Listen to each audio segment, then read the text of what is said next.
Hi friends, welcome to my channel Sanvi and Shravani's vlogs. ఎలా ఉన్నారు అందరూ?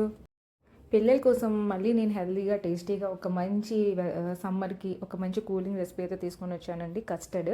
సో ఫ్రూట్స్ కస్టర్డ్ అనమాట. చాలా బాగుంటుంది. ఒకసారి మీరు కూడా ట్రై చేయండి.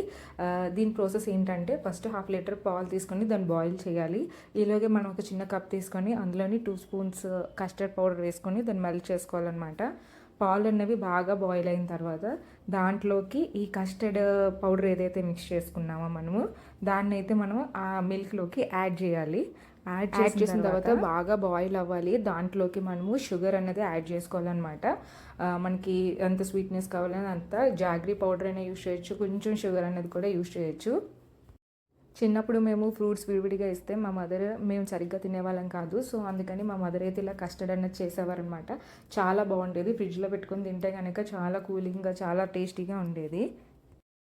సో నాకు కూడా ఈ రెసిపీ చేసేటప్పుడు నాకు నా నా చైల్డ్హుడ్ అంతా కూడా గుర్తొచ్చిందనమాట. సో అందుకే మీతో షేర్ చేసుకున్నాను. ఫ్రూట్స్ అంటే ఇష్టం లేని వాళ్ళు కూడా ఇలాంటి రెసిపీస్ చేసి పెడితే కనుక చక్కగా మొత్తం ఖాళీ చేసేస్తారు. సో ఇప్పుడు మనకైతే ఈ కన్సిస్టెన్సీ అనేది రెడీ అయిపోయింది. కొంచెం థిక్గా అవ్వాలన్నమాట. సో ఇలా అయిన తర్వాత మనం దాన్ని ఒక బాక్స్లోకి తీసుకొని ఫ్రిడ్జ్లో అయితే పెట్టాలి. ఈలోగా మనం ఫ్రూట్స్ అన్నీ చాప్ చేసేసుకోవచ్చు. పొమోగ్రానేట్, పాపాయ, మ్యాంగో, యాపిల్, పియర్ అలా అన్ని. సో ఈ వీడియో కూడా మీకు బాగా యూస్ఫుల్ అయింది అనుకుంటున్నాను. Please like share and subscribe to Sanvi Shravani's vlogs. Bye friends.